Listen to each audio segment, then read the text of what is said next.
On 9th March 2018, 4 years from now, the handshake was done. And this handshake really is what has been a basis of, it has really had a stake in the 2022 general election. But let me ask a rhetorical question. In your own understanding, what do you think are some of the hits and misses of the handshake? But okay, although I was not to do that analysis based on the handshake.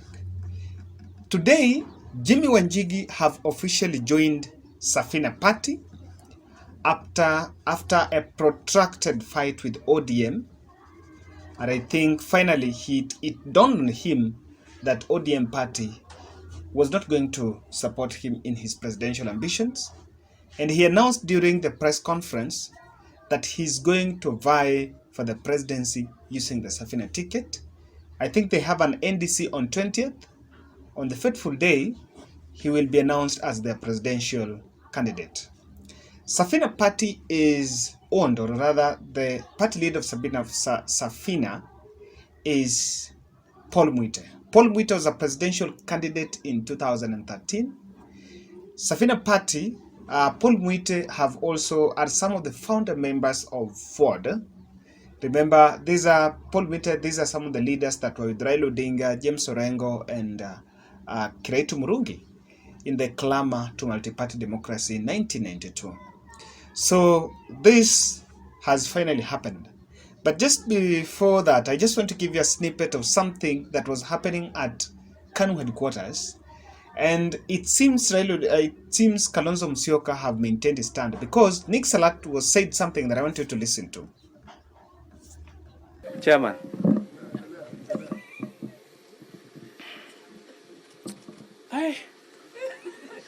hata kama ni sera la kakuli, sijui tumpatie nini ndio akubali.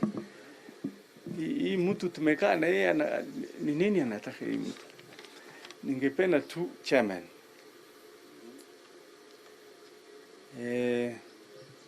usikae sana na hii mtu, kama asikii wachana na yeye twende.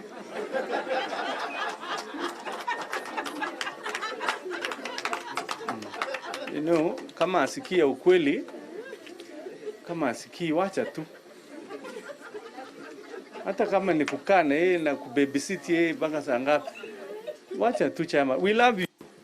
With him or without him, let's go. You cannot babysit for long. That is what is happening. He was given, and I can tell you that Nick Salat is a very close friend to the party leader of KANU, that is Gideon Moi. So guys, that is what is happening. So let's look at Jimmi Wanjigi's move. And I want to give you what really Jimmi Wanjigi wants to persecute in that platform. I have maintained here that really Jimmi Wanjigi is not a presidential candidate. He cannot even garner 10% of the votes. He does not have any region behind him. He has not won any elective seat. But then that is it. But something interesting that also I happen to understand is this. The fact that he just walked out of ODM and went to SAFINA, and I think he said that he has forgiven both Raila and Edwin Sifuna. According to him, these are the people that denied him the ticket. I don't even think that he had invested the finances as what he was saying in ODM, because if that could be the case, I think we'll be seeing more dramas. But of course, that is my opinion. So guys, what do you think is his motivation to go there? He was received there, and of course he's going to be the presidential candidate. Before we look at his real intention to go to the presidency, I think the real intention of Jimmi Wanjigi is not even to win. Because I remember the last time Paul Mwite vied for presidency, the party that Jimmi Wanjigi want to use, Paul Mwite garnered, I think, around 12,000 votes in the whole country. So that tells you that he just wants to be in the presidential ballot. Now that's what I want to tell you. Why Jimmi Wanjigi wants to be an active player in the 2022 general election race. What could be his end game?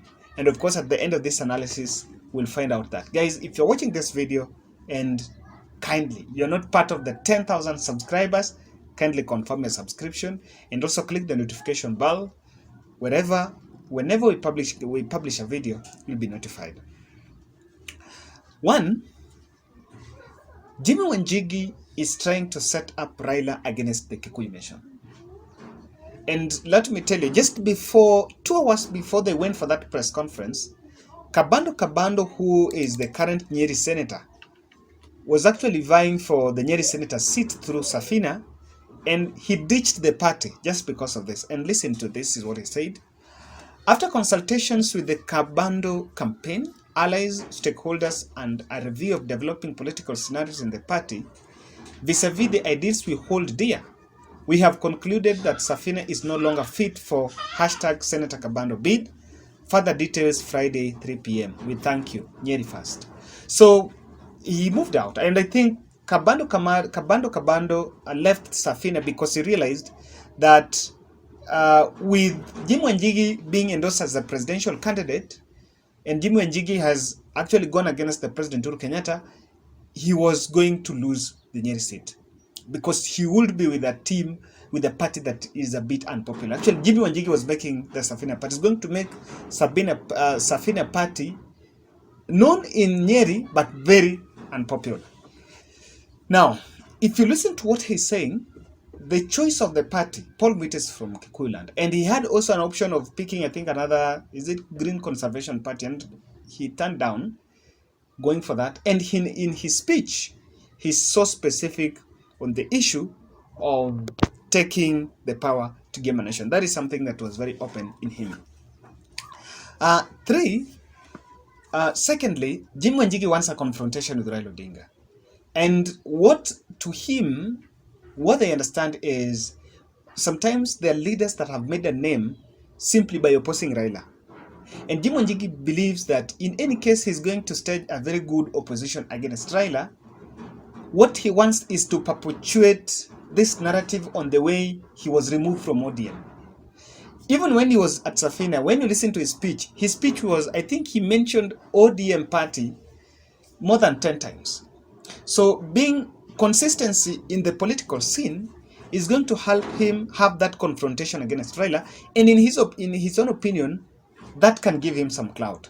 But of course, we know that Raila has never been responding to him.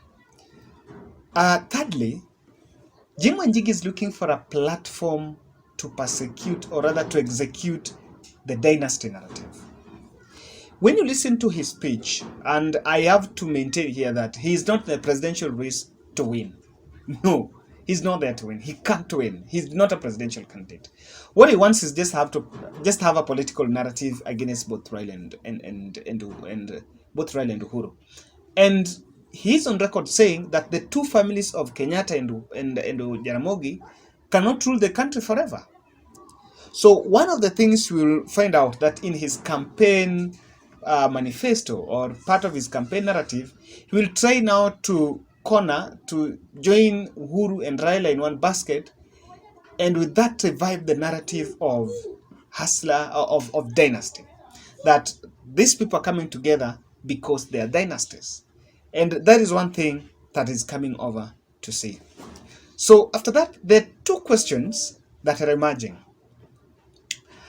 With this in mind, that Jimmi Wanjigi cannot win a presidency, is there probability that he can work with Kenya Kwanza William Ruto, or the master of fence sitter Kalonzo Musyoka is also hatching a deal with Jimmi Wanjigi? But these are two questions, and that is what I want us to look at. I want us to analyze these two, because I feel my punchline is in that. So if Jimmi Wanjigi is going to vie and he can't win, is there probability that he can work with William Ruto? Yes. What can be his end game is to form a very big opposition against the Azimio la Umoja. Jimmi Wanjigi's plan is to try to bring a coalition of opposition. Because if he's a presidential candidate, and in any case that the presidential vote is disputed, he will actually try to form a coalition by the side that may have lost. And with this feeling in mind, Jimmi Wanjigi knows very well that the chemistry between Raila and Uhuru will deliver the president to Raila Odinga. But for him to be active in the political space and play an active role in bringing all the presidential oppositions into one basket, either it will be pre-election or post-election. But just by him being actively involved, he is going to have a stake in that situation. So I want to believe that Jimmi Wanjigi ultimately will work with William Ruto, either pre-election or post-election. What they can do is, if he has amassed some support and now maybe have some 200 people following him, he might agree that just some time to general election, join UDA and support William Ruto. Or better still, they go to the ballot, but the whole way is to find a way he will be on a presidential ballot, because when he's a presidential ballot, he's going to have the luxury of having to interact with the rest of the team. That could be number one. Number two, is there possibility that Jimmi Wanjigi is working on something with Kalonzo Musyoka? Because Kalonzo Musyoka's fence sitting is ridiculously taking too long, and people might now start thinking that, look here, maybe there is something that he knows, or there is something that he's thinking, but he doesn't want to lay it bare. I want to say in my punchline, and that's what I feel in my punchline, that Kalonzo Musyoka is going to work with Jimmi Wanjigi. Gideon Moi will walk out of Oka if Kalonzo did not join Azimio. Then Gideon Moi will walk out of Oka to Azimio. Jirongo will also go to Azimio. Then if Kalonzo Musyoka remain alone, out of protest against both Raila and Uhuru, he might team up with Jimmi Wanjigi. And by long run, this will be the Project Jimmi Wanjigi, because Project Jimmi Wanjigi has been to make sure that Kalonzo does not work with Raila Odinga. So him being endorsed as SAFINA presidential candidate, I will not be surprised to see that NDC, Kalonzo Musyoka attending that NDC. He will attend whether maybe he have joined Azimio or not. But if the Azimio deal here, if that time he had not, will find that he has not joined Azimio, then Kalonzo Musyoka is likely to work with Jimmi Wanjigi. And I can tell you, the reason why Jimmi Wanjigi is pushing himself, is trying to push his stakes above, is to make sure that he can work with the presidential candidate. And in this case, I still believe that Jimmi Wanjigi is making frequent calls to Kalonzo Musyoka, and that deal can still be hatched. Lastly, Jimmi Wanjigi is the greatest opposition or the greatest critic to Raila Odinga's Mandela Movement. And according to him, he's doing this by picking, if you see him picking to work with Paul Mwite, and listening to his interview, listening to his speech during that event, he actually mentioned that Paul Mwite was part of the liberation with Raila Odinga. But now, in 2022, Paul Mwite is now oozing wisdom and have not decided to go for presidency. So according to him, his new party leader, Paul Mwite and Raila Odinga, should be at the same level, which we all know that's not true. Should be at the same level. And so what he wants to do with SAFINA, because SAFINA is a colonial party, late Richard Leakey and Paul Mwite are the founders. And it was a party that was formed early 1990s. So what he wants to do with the party is to counter the Raila Odinga Mandela Movement, feeling like, you know what, we need to forget water thing. For me, I feel like the confines of going for presidency is not to win. Even Paul Mwite mentioned that when he went to 2013, he did not go to win. So I believe that behind the scenes, Jimmi Wanjigi is working with Kalonzo. So guys, what do you think?